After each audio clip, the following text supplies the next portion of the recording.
नमस्कार। आज हम पढ़ेंगे बर्नौली के अवकल समीकरण का रैखिक रूप में समानीय। ठीक है, देखिए रैखिक अवकल समीकरण हमने पढ़ा था, आज हम पढ़ रहे हैं बर्नौली के अवकल समीकरण का रैखिक रूप में समानीय। तो सबसे पहले तो हम लोग बात करते हैं बर्नौली का जो अवकल समीकरण होता है ये क्या होता है। अवकल समीकरण जिस प्रकार से वो dy by dx plus p x dot y equal to q dot y की पावर एन, इस प्रकार के जो अवकल समीकरण है इन अवकल समीकरण को हम लोग बर्नौली के अवकल समीकरण कहते हैं। अब इनको हल कैसे करेंगे, देखिए सबसे पहले हम इस अवकल समीकरण को रैखिक रूप में रैखिक अवकल समीकरण में परिवर्तित करते हैं। रैखिक अवकल समीकरण में परिवर्तित कैसे करेंगे वो देखिए आप लोग। सबसे पहले समीकरण के दोनों पक्षों में y की पावर n का भाग दे दीजिए। समीकरण के दोनों पक्षों में जैसे ही y की पावर n का भाग करेंगे तो बनेगा y की power minus n dy by dx plus px dot y upon y की पावर n, तो y की पावर 1 माइनस n यहां से कैंसिल हो जाएगा तो q बचेगा। और अब प्रतिस्थापन हम लोग करते हैं, यहाँ माना y की power 1 minus n equal to v, और इसका अवकलन कर दीजिए भाई। इसका आप लोग जब अवकलन करेंगे तो देखिए क्या बनेगा, घात नियम से हो जाएगा 1 माइनस n, एक घात जब कम कर देंगे इसकी तो y की power minus n dy by dx equal to dy by dx। तो आपके पास ये जो y की power minus n dy by dx है ये बन जाएगा 1 upon 1 minus n dy by dx। ठीक है भाई, सेकंड। और अब एक व दो से इस y की power minus n dy by dx का वैल्यू पुट कर दीजिए आप लोग यहाँ से। तो इसका वैल्यू आपने पुट कर दिया तो ये आ गया 1 upon 1 minus n dy by dx equal to. ठीक है भाई, इधर से देखिए इसका तो वैल्यू पुट कर दिया आपने 1 upon 1 minus n dy by dx और प्लस px, या px को मैं p लिख देता हूँ, y की पावर 1 माइनस n इसको आपने v मान लिया और बराबर बन गया q। समीकरण के दोनों पक्षों को मल्टीप्लाई करेंगे 1 माइनस n से, तब ये आपके पास बनेगा dy by dx plus n minus 1 p dot v और equal to 1 minus n dot q।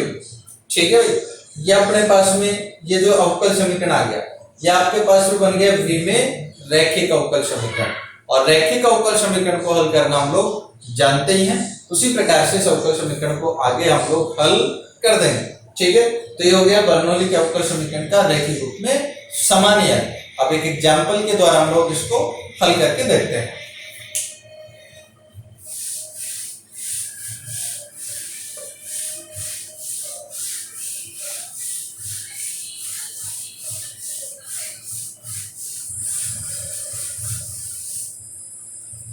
तो फर्स्ट एग्जांपल देखते हैं हम लोग। एग्जांपल आपके पास में अवकल समीकरण x cube y cube minus x y dx equal to dy। इस अवकल समीकरण को हल कीजिए। तो देखिए सबसे पहले हम लोग ज्ञात करेंगे dy by dx। तो dy by dx equal to आपके पास में आ जाएगा x cube y cube minus x y, और ये जो एक्स वाई वाला पद है इसका कर लीजिए पक्षांतरण। तो dy by dx plus x y equal to x cube y cube. आप समीकरण के दोनों पक्षों में वाई क्यूब का भाग देने पर, जब समीकरण के दोनों पक्षों में वाई क्यूब का भाग देंगे तो वाई की power minus 3 dy by dx plus x Y की power minus 2 equal to x cube. ठीक है, ये आपके पास में इक्वेशन नंबर फर्स्ट आ गया। और अब इस समीकरण को आप देख सकते हैं ये बर्नौली का अवकल समीकरण है। तो ये बर्नौली का अवकल समीकरण, बर्नौली का अवकल समीकरण, बर्नौली का अवकल समीकरण है। तो सबसे पहले हम लोग इसको रैखिक रूप में समानीयन करेंगे। अब रैखिक रूप में समानीयन करने के लिए आप लोग प्रतिस्थापन करेंगे y की पावर -2 का, तो माना y की पावर -2 इक्वल टू v, इसका जब अवकलन करें अपन तो बनेगा -2 y की power -3 dy by dx equal to dv by dx, equation number second. और अब 1 व 2 से समीकरण 2 से वैल्यू पुट कर दीजिए भाई 1 में। अब जब 2 से वैल्यू पुट करेंगे 1 में तो y की पावर -3 dy बाई dx, ये आपके पास में आ जाएगा -1/2 dv बाई dx, और प्लस y की पावर -2 को आपने v माना है तो ये आ जाएगा vx equal to x cube. अब समीकरण के दोनों पक्षों को -2 से मल्टीप्लाई कर दीजिए। -2 से जब मल्टीप्लाई करेंगे तो dv by dx -2vx equal to -2 x cube. ये अपने पास में बन गया भाई रैखिक अवकल समीकरण। तो यहाँ से p और q का मान आप लोग देख लीजिए। तो यहाँ p इक्वल टू, p का जो मान है वो देखिए, p का मतलब है x का गुणांक, x का गुणांक है -2v, तो -2v, और q इक्वल टू आपके पास में यहां से जो अचर पद है -2x क्यूब।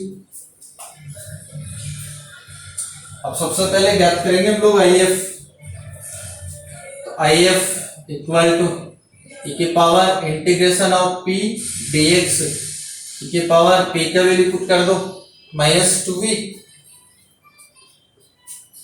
ये v का गुणांक देखना भैया तो 2x, तो -2x dx, e की पावर -2x का जो समाकलन हम जानते हैं x² बन जाएगा। और अब हम इसका सॉल्यूशन लिख देंगे। आता है दिए गए अवकल समीकरण का हल, दिए गए अवकल समीकरण का हल, ठीक है भाई। लिखते हैं, देखो क्या बनेगा। इसका जो सॉल्यूशन है वो इस प्रकार से लिख देंगे आप लोग। v में रैखिक था तो v into IF integration q into IF dx, value put करिए भाई इसके अंदर। तो v और IF है e की पावर -x² इंटीग्रेशन q का वैल्यू आपके पास में e की पावर -x², और इंटू IF आपके पास में था, अच्छा IF तो लिख ही दिया ना हमने, q को लिखिए, q आपके पास में -2x³ dx। तो v का वैल्यू भी हम लोग पुट कर लेते हैं। v का जो मान था आपके पास था y की पावर -2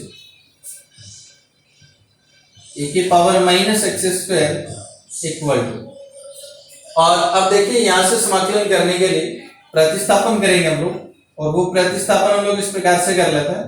माना कि x² इक्वल टू t, इसका जब अवकलन करेंगे तो 2x dx बन जाएगा आपके पास dt, ठीक है भाई।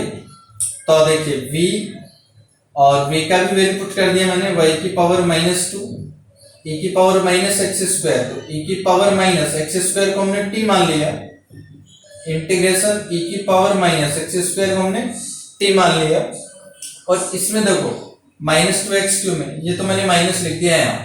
अब बचा x³ 2x³, अब 2x³ को हम लिख सकते हैं 2x² इंटू x। अब जो 2x है वो तो 2x dx तो बन गया dt, बचे आपके पास x², उसको आपने मान लिया t, तो ये इस प्रकार से बन गया t e की पावर -t dt, y की पावर -2 e की power -t equal to minus, इसका समाकलन हम खंड से समाकलन कर देंगे। यहाँ t फर्स्ट फंक्शन हो जाएगा, e की पावर -t सेकंड फंक्शन हो जाएगा। तो समाकलन करेंगे तो फर्स्ट यानी कि t, सेकंड का आप लोग समाकलन कर देंगे तो e की पावर -t का समाकलन हम जानते हैं माइनस e की पावर -t, तो e की पावर -t का समाकलन माइनस e की पावर -t माइनस इंटीग्रेशन, पहला जो फंक्शन है इसका हम अवकलन करते हैं तो t का जो अवकलन है 1 बन जाएगा। सेकंड का हम लोग समाकलन करते हैं तो e की पावर -t, इसका जो समाकलन है माइनस e की पावर -t, तो माइनस माइनस प्लस e की पावर -t dt, और प्लस एक अचर हम जोड़ देते हैं c, देन y की पावर -2 e की पावर -t इक्वल टू, देखिए माइनस माइनस प्लस हो जाएगा तो t e की पावर -t, फिर ये वाला माइनस हो जाएगा, और e की पावर माइनस टी का जो समाकलन है फिर से माइनस e की पावर माइनस टी आ जाएगा, तो फिर माइनस माइनस प्लस हो जाएगा, e की पावर माइनस टी प्लस सी।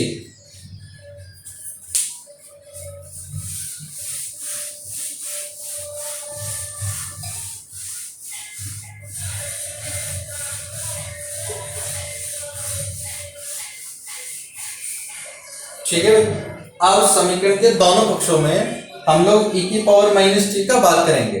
समीकरण के दोनों पक्षों में जब e की पावर माइनस टी का बात करेंगे तो आपके पास बचेगा y की पावर माइनस टू, यानी कि 1/y² इक्वल टू e की पावर माइनस टी से बात कर दीजिए भाई, तो आपके पास बचेगा t plus 1 plus c dot e की पावर t।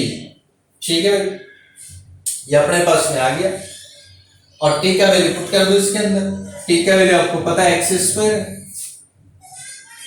तो 1/y² equal to x² plus 1 plus c dot e की पावर x²। ये आ गया अपने पास में दिए गए अवकल समीकरण का हल। एक और एग्जांपल हम लोग देख लेते हैं।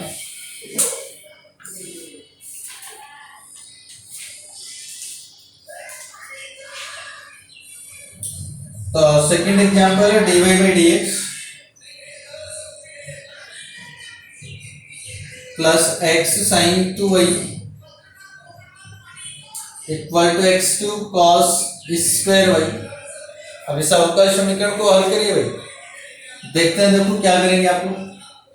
तो dy by dx plus x, अब ये जो sin 2y है इसका फॉर्मूला लिख देंगे हम लोग, तो ये आपके पास में आ जाएगा 2 sin y cos y equal to x³ cos square y। और अब समीकरण के दोनों पक्षों में cos स्क्वायर y का बात कर दीजिए। cos स्क्वायर y का बात करेंगे तो 1/cos का मतलब हो जाएगा sec square y dy by dx plus 2x cos square y का जब बात करेंगे तो cos y हो जाएगा कैंसिल, बचेगा आपके पास sin y बटा cos y, और हम जानते हैं sin y बटा cos y tan y बन जाता है, और इक्वल टू x³। ठीक है, ये अपने पास में बन गया बर्नौली का अवकल समीकरण। तो ये बर्नौली का अवकल समीकरण है।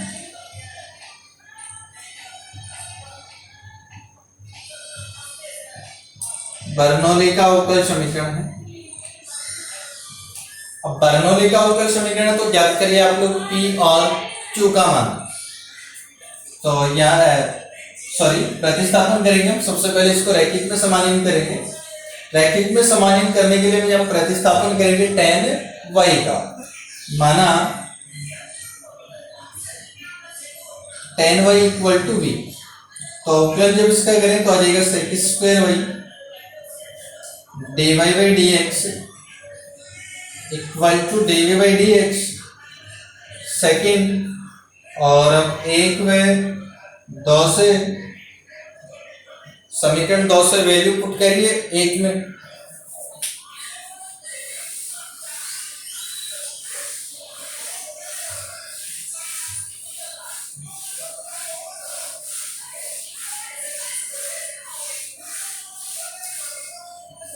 ठीक है भाई। समीकरण 2 से वैल्यू पुट करेंगे 1 में, तो sec square y dy by dx ये आपके पास में बन जाएगा dv by dx। तो dv by dx plus 2x और tan y को आपने v मान लिया तो ये बन गया 2vx, तो plus 2vx equal to x³। ठीक है, ये अपने पास में आ गया v में रैखिक अवकल समीकरण। तो ये v में रैखिक अवकल समीकरण है। v में रैखिक अवकल समीकरण है। अब रैखिक अवकल समीकरण तो सबसे पहले p और q का मान ज्ञात करिए। तो यहाँ p इक्वल टू v का जो गुणांक है 2x और q इक्वल टू x³ ज्ञात करिए भाई। सबसे पहले if e की पावर p dx, e की पावर p का वैल्यू 2x dx e की पावर और 2x का समाकलन हम जानते हैं भाई एक्स स्क्वायर। अब लिख दीजिए अवकल समीकरण का हल। आता है अवकल समीकरण का हल। देखो भाई v में था ना रैखिक, तो कैसे लिखोगे, v इंटू आई एफ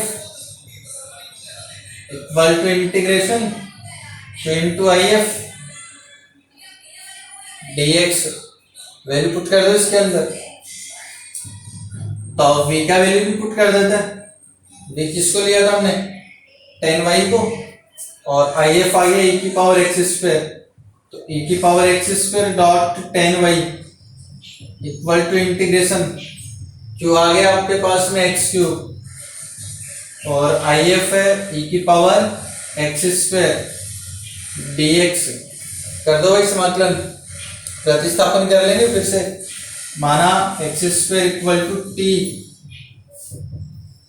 अवकलन करने पर बनेगा 2x dx इक्वल टू dt, तो x dx आ जाएगा 1/2 dt।